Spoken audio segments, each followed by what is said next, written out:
l'expression du patrimoine génétique, nous allons voir aujourd'hui la traduction de l'ARN messager en protéines.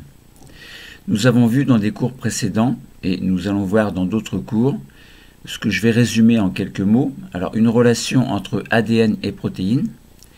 Les protéines sont des macromolécules essentielles et nous avons vu également que les gènes contrôlent la synthèse des protéines. Alors, nous avons vu tout cela de manière très simple, évidemment. Ensuite, la transcription, deuxième cours que nous avons fait sur l'expression du patrimoine génétique. La transcription, c'est la première étape de l'expression d'un gène. Donc, nous avons vu qu'il y avait la nécessité d'un intermédiaire qui s'appelait l'ARN messager. Et nous avons vu le mécanisme de la transcription de l'ADN en ARN.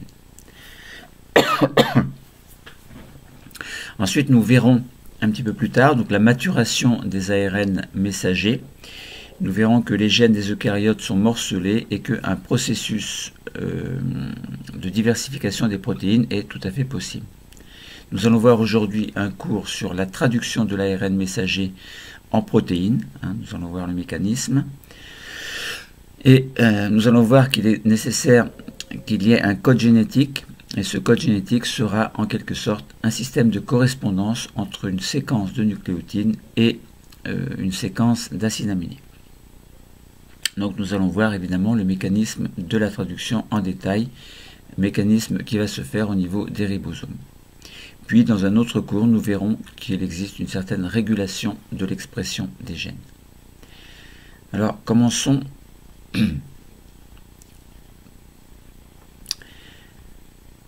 Commençons par parler un petit peu de traduction.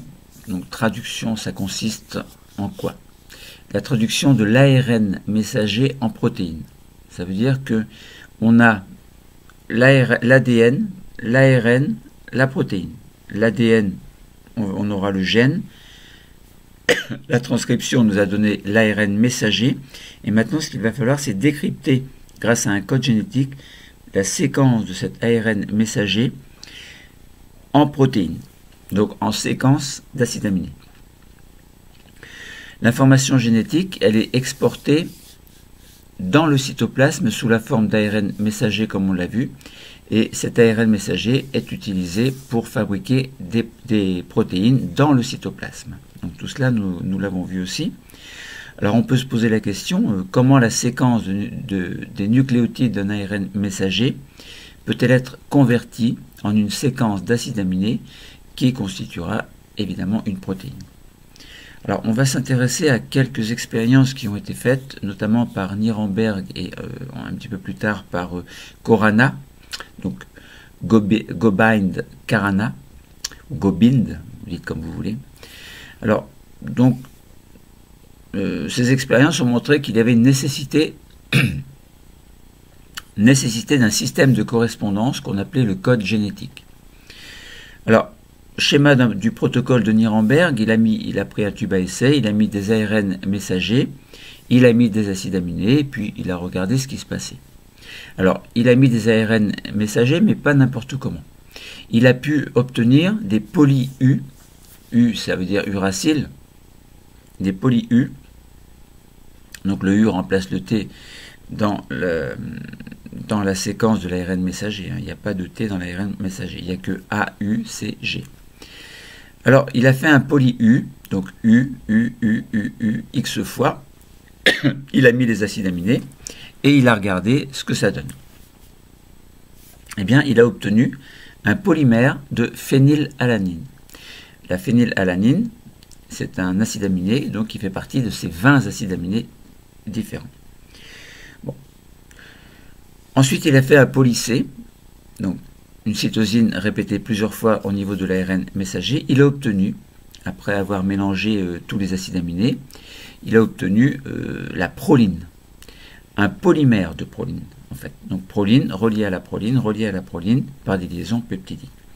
Il a fait un poly-G, polyguanine, et il a obtenu un polymère de glycine.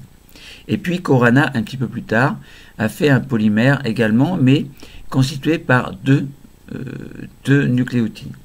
Donc il a mis AC, A, ACA, ACA, ACA, etc. Mais le polymère, c'est AC. Donc il a fait AC, AC, AC. Et il a obtenu un polymère de tréonine et d'histidine.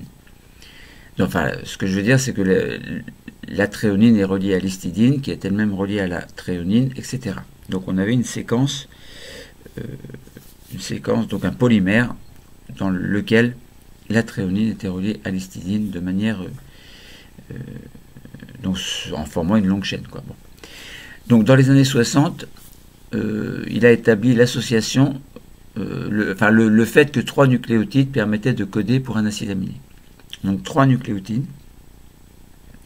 En fait, ces 3 nucléotides constituent un codon. Par exemple, si on a UUU, eh bien UUU va coder, on le verra après grâce à un tableau du code génétique, donc va coder pour la phénylalanine.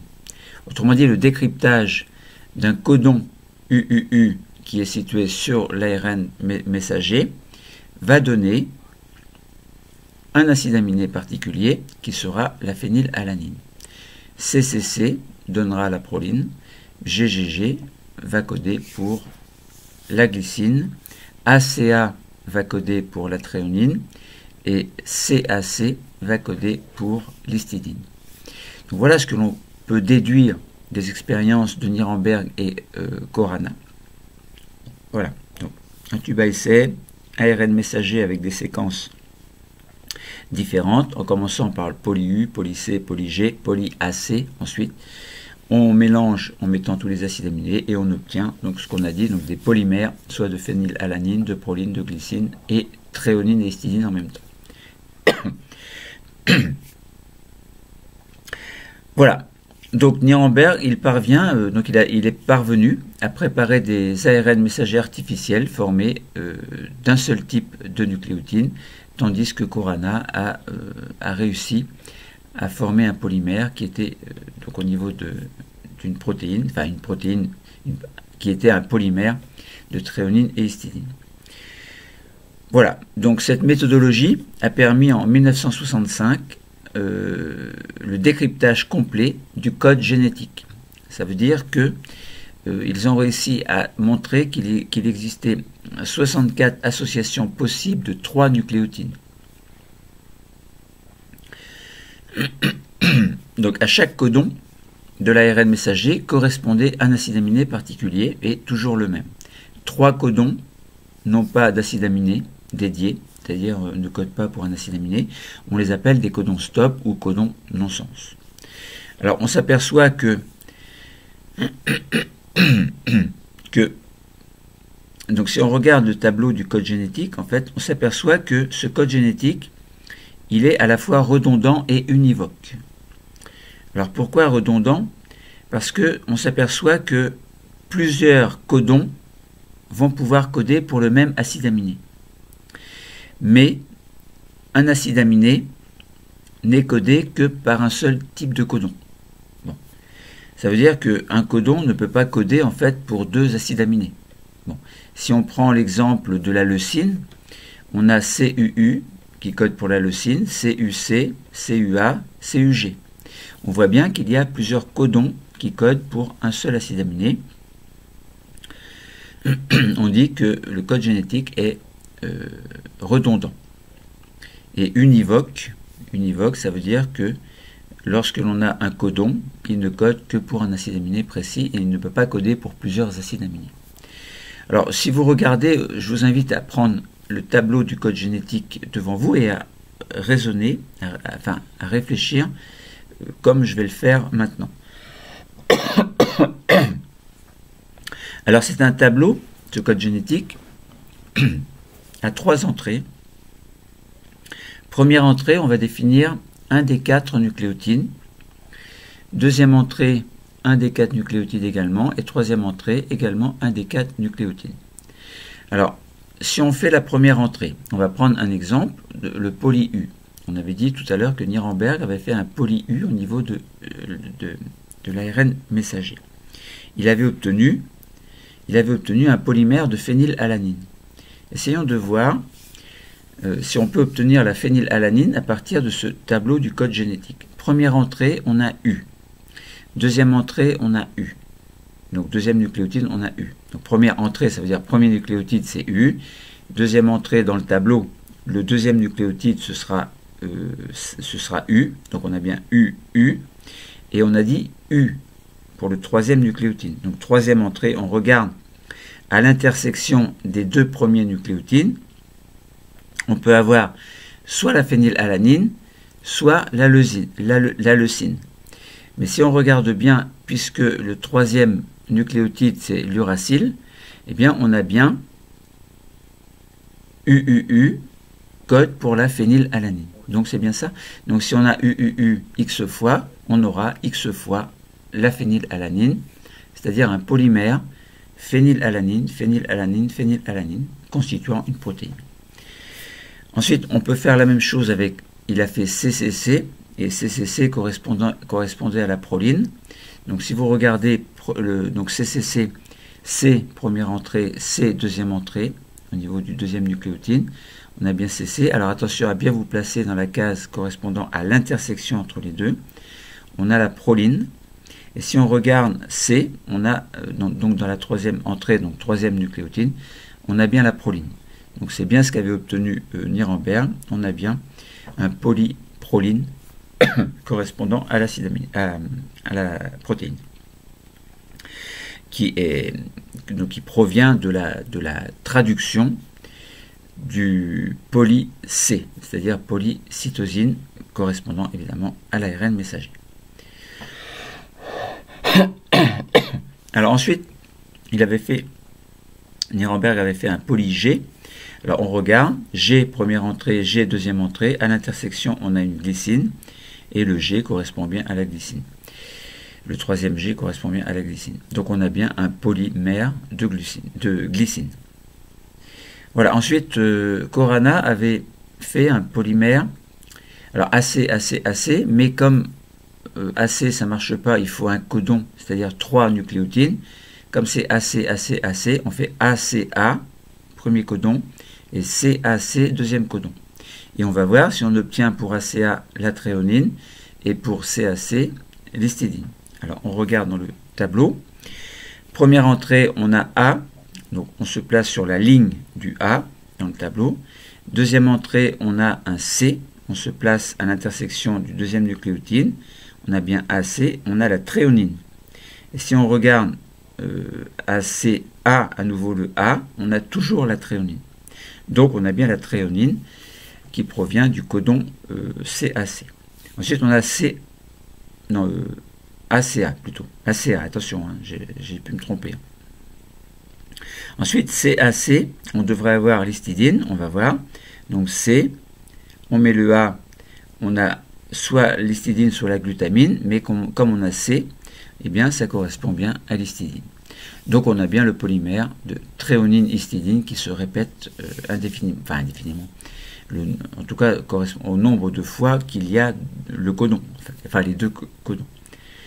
Bon voilà, vous avez compris hein, que le code génétique nous permet de faire la correspondance entre un codon de l'ARN messager et l'acide aminé de la protéine. Ce tableau évidemment est très important. Alors maintenant, essayons de voir les acteurs et les mécanismes de la traduction. D'abord les acteurs. En microscopie électronique avec de fausses couleurs, on peut voir les acteurs de la traduction d'un ARN messager. Il y en a 3. Alors 3 sur le schéma, enfin sur la photographie qui est prise en fausse couleur évidemment, mais à partir d'un microscope électronique. Alors on a tout d'abord l'ARN messager qui ressemble à un long fil. Sur cet ARN messager, il y a des petits points bleus qui correspondent à des ribosomes. Et puis, au niveau de ces ribosomes, on voit pratiquement perpendiculairement au fil rouge de l'ARN messager, perpendiculairement, on voit des espèces de fils verts. Ce sont les protéines, qui sont en cours de synthèse. C'est-à-dire, ça correspond en fait à la traduction de l'ARN messager en protéines, c'est-à-dire en séquence d'acides aminés. Donc 3 acteurs. Alors on peut s'amuser à partir d'un logiciel comme LibMol de modélisation moléculaire. On peut mettre en évidence donc au niveau de ces ribosomes une grosse sous-unité et une petite sous-unité. Et entre les deux, pris en sandwich, il y a l'ARN messager. Bon, cet ARN messager contient le système de lecture constitués par des codons. Et on va voir le mécanisme. Alors d'abord, première étape, le mécanisme très simple. Je dis globalement les choses au niveau du mécanisme. Et ensuite, je vais reprendre sur une animation en détaillant un petit peu plus. Le mécanisme de la traduction. Le voici.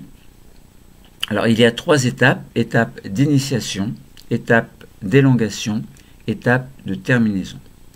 L'initiation de la lecture, donc de la traduction de l'ARN messager, se fait toujours au niveau d'un codon AUG. Ce codon AUG code pour la méthionine, donc l'acide aminé méthionine, toujours. Et à noter qu'en fin de traduction, la méthionine sera éliminée. Alors il y a donc un ribosome. La petite sous-unité du ribosome vient se mettre sur l'ARN messager et la grosse sous-unité vient se mettre sur la petite sous-unité en emprisonnant en sandwich l'ARN messager. Et puis, de codon en codon, ce ribosome, qui est constitué par les 2 sous-unités qui a pris en sandwich l'ARN messager, va se déplacer, donc de codon en codon. Un acide aminé sera amené, alors on verra qu'ils seront amenés par des ARN de transfert, et des liaisons peptidiques vont se former entre les acides aminés qui seront les plus proches, donc de proche en proche en fait, et à mesure que le ribosome se décale, on a la biosynthèse de la protéine qui se fait, c'est-à-dire l'allongement de la chaîne protéique par assemblage des acides aminés selon grâce à des liaisons peptidiques. Donc la phase d'initiation passée, on a ensuite une phase d'élongation. Je répète, le ribosome va de codon en codon, les acides aminés sont amenés par des ARN de transfert, ils se fixent entre eux par des liaisons peptidiques et lorsque la terminaison arrive au niveau d'un codon stop, eh bien les 2 sous-unités du ribosome se séparent et la chaîne peptidique est libérée. L'ARN messager, là, du coup, ne sert plus à rien. Alors, lorsqu'il y a le mécanisme de la traduction, plusieurs ribosomes sont fixés, prennent en sandwich, en fait, l'ARN messager. Ce qui fait qu'un nombre important de protéines peuvent être synthétisées. Voilà, donc élongation, donc initiation, il faut bien retenir que le début de la traduction se fait au niveau du codon initiateur AUG, c'est ce qui va amorcer la traduction. Au cours de l'élongation, il y a bien un déplacement du ribosome le long de l'ARN messager. Il y aura mise en place des acides aminés correspondant à chaque codon. Il y aura établissement des liaisons peptidiques entre les acides aminés. Et suite à la terminaison, donc qui sera la fin de la traduction, cela se fait lorsque le ribosome raconte un codon stop, et à ce moment-là, la chaîne polypeptidique, enfin la protéine en fait, c'est-à-dire l'enchaînement d'acides aminés, est libérée, la protéine est formée. Petit détail, c'est que la méthionine sera éliminée. Essayons de voir maintenant à partir d'une animation, donc en essayant de détailler un petit peu plus. Alors il y a un enchaînement d'acides aminés, de nucléotides, donc A, C, U, G. Alors, je ne vais pas vous donner l'ordre, mais à un endroit, il y aura une initiation qui correspondra au codon AUG, et puis ensuite, il y aura une terminaison. Alors, essayons de détailler ce mécanisme à partir de l'animation.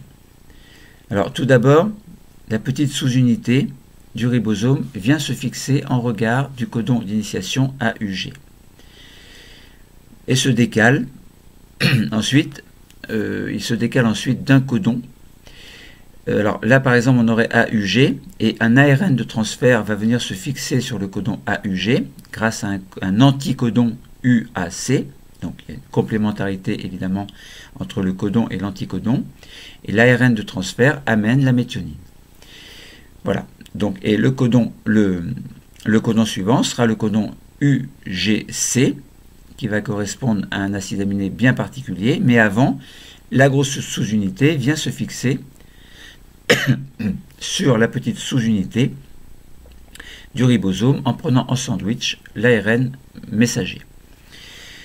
Un ARN de transfert amène l'acide aminé cystéine. Cet ARN de transfert se fixe sur le codon UGC grâce à un anticodon ACG.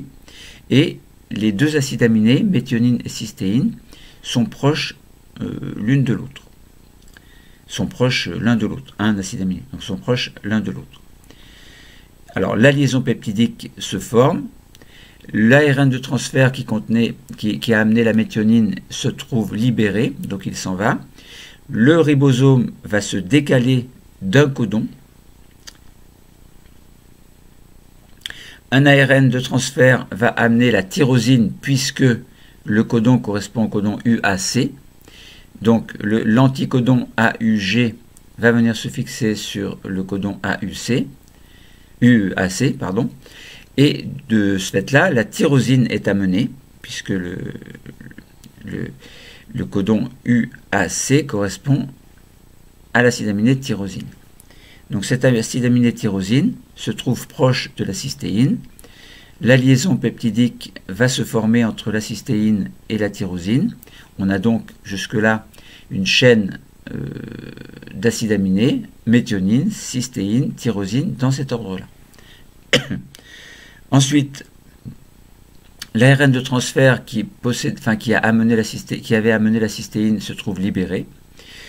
Et le ribosome se décale d'un codon. On a donc le codon maintenant AUC. Et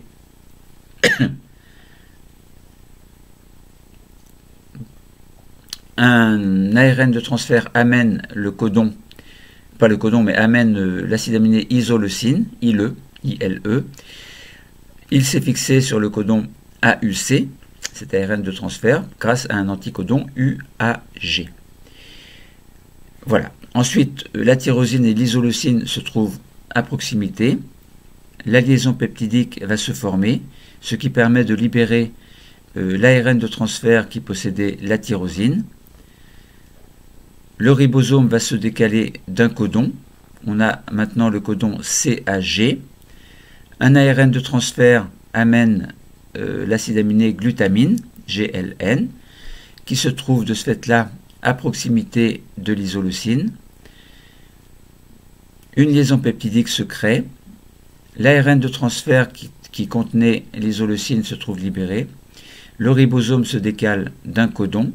On se retrouve donc avec le codon GAC. L'anticodon CUG se fixe sur le codon GAC. Cet ARN de transfert amène ASP, l'acide aminé ASP, qui va se fixer à la glutamine par une liaison peptidique, ce qui libère l'ARN de transfert qui contenait GLN. Le ribosome se décale. Un ARN de transfert amène la cystéine, avec fixation de l'anticodon ACG sur le codon UGC. La cystéine se trouve proche de ASP et donc une liaison peptidique se crée, ce qui libère l'ARN de transfert contenant ASP. Le ribosome se décale d'un codon.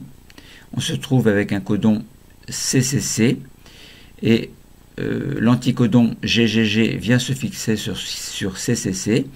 Cet ARN de transfert amène la proline, l'acide aminé proline, qui se trouve proche de la cystéine. Et donc une liaison peptidique cystéine-proline va se former, ce qui libère l'ARN de transfert qui avait amené la cystéine. Le ribosome se décale d'un codon. On a donc le codon maintenant CUG. Un ARN de transfert amène la leucine. Donc après s'être fixé sur le codon CUG, grâce à l'anticodon GAC, la leucine se trouve à proximité de la proline. La liaison peptidique se crée, ce qui libère l'ARN de transfert qui contenait la proline. Le ribosome se décale d'un codon pour arriver au codon GGC. L'ARN de transfert amène GLI, la glycine, qui se trouve proche de la leucine. la liaison peptidique leucine-glycine se forme, ce qui libère l'ARN de transfert qui contenait la leucine. Et puis, le ribosome se décale d'un codon. On arrive à un codon UAG qui est un codon stop. Donc là, il n'y a plus d'ARN de transfert. Aucun ARN de transfert ne peut amener d'acide aminé. Par conséquent, les deux sous-unités du ribosome se séparent. La protéine, donc l'enchaînement des acides aminés, est libéré. Et la méthionine, qui était le premier acide aminé fixé, se trouve détaché de la protéine.